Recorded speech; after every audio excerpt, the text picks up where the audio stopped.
dreams. Courage is the ability to act in the presence of danger.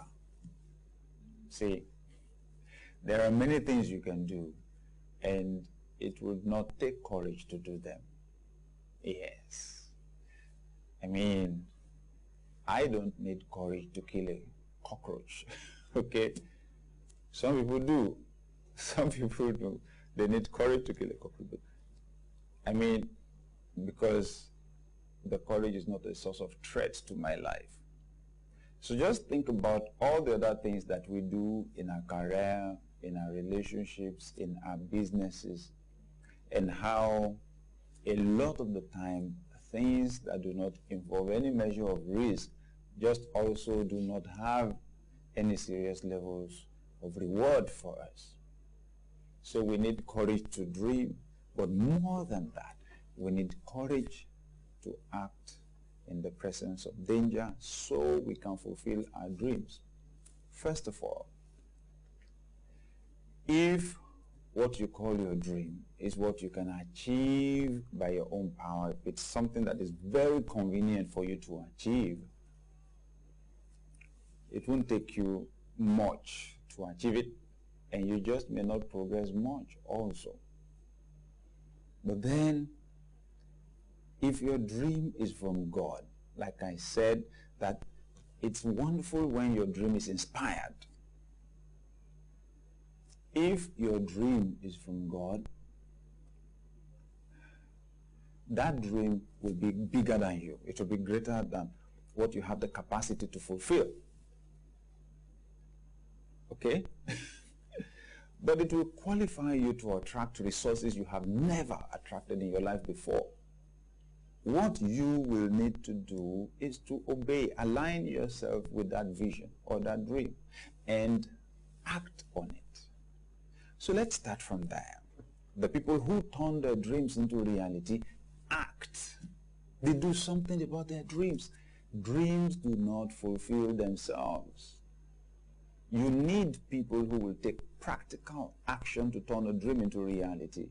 There is no point becoming the greatest person you could be only in your imagination. That's vague. That's in the vague world. Who wants to be rich only in the vague world? Who wants to be successful only in the world that is vague, that is not real? Who wants to drive a vague car? Who wants to have vague money?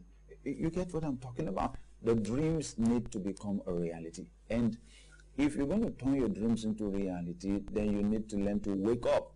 Somebody said, it is good for us to dream, but we must know when it is time for us to wake up and to turn those dreams into reality. So, the connecting factor is action. Action. Okay? Some people have dreams quite alright, but they spend too much time analyzing their dreams. Too much analysis leads to paralysis. You have to be a man or a woman of action. I'm telling you, from my experience, it is when you take action, okay, when you take action, that is when invisible forces come to your aid. Resources that have not been there show up for you. I mean, it takes trying for you to appreciate what I'm talking about, because you can sit down there, you can enjoy my own stories, and you may not even create any for yourself. And the basic difference is that when I have a vision, when I have a dream that I am passionate about, I act on the vision. I'm going to act on that vision. Go where you have not gone before. Do what you have not done before. Meet someone you never met before. Go and talk to that person who is critical to the fulfillment of your goal or aspiration. See, that requires courage, doesn't it? For you to walk up to someone you never spoke to before. Yes, it does. I remember many years ago when I would go on the street with flyers and distribute flyers to people on the street to encourage them to come be a part of the programs, okay, that we ran, or the organizations that we ran. Action. Nothing will take the place of action. You can sit down and dream from today till tomorrow. You'll be a powerful millionaire, in your dreams. You will be the best president your country never had, because you were a president all that while only in your imagination and your dream. So we can move those dreams into the realm of reality by taking action. But taking action requires courage. It requires for you to be able to go to places you've never done before, relate to people you never related to before, act in the presence of danger. Be strong and very courageous. I remember those words that God spoke to Joshua, one of the greatest leaders in the Bible. He took over, leadership from somebody who had been a very powerful leader before. And the first words that Joshua would hear from God were, be strong and be very courageous. And I'm saying to you, dear viewer, that is what it will take to fulfill your dreams. You need to be courageous. Don't die 1,000 times before you are supposed to die. They say that is what happens to cowards. No. Take that bold step. Make that bold move today. Ask for what you never asked for before. He who asks receives. He who seeks finds. The one who knocks, the door will be open to him. What is the common basic denominator to the people who do those three things? They act. Ask, seek, knock. The key thing, therefore, is that you seize the initiative. Don't be scared of the giants. If you're going to be a giant killer, at least you need to show up and swing your sword. When you act boldly, unseen forces will come to your aid. Brian Tracy said once. Yes, you need to act boldly. You need to act like you can't fail. You need to try. Somebody says, so what if I fail? Oh, you won't be the first person to fail. And I'm telling you, failure is not as bad as it seems. Learning experience. Try again, just with some slight adjustment this time around.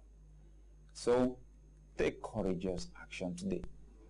Let me ask you, what is the one thing that you know that if you will do it, it would change your status? What is the one thing that you know you should do to turn the dreams that you have had into reality?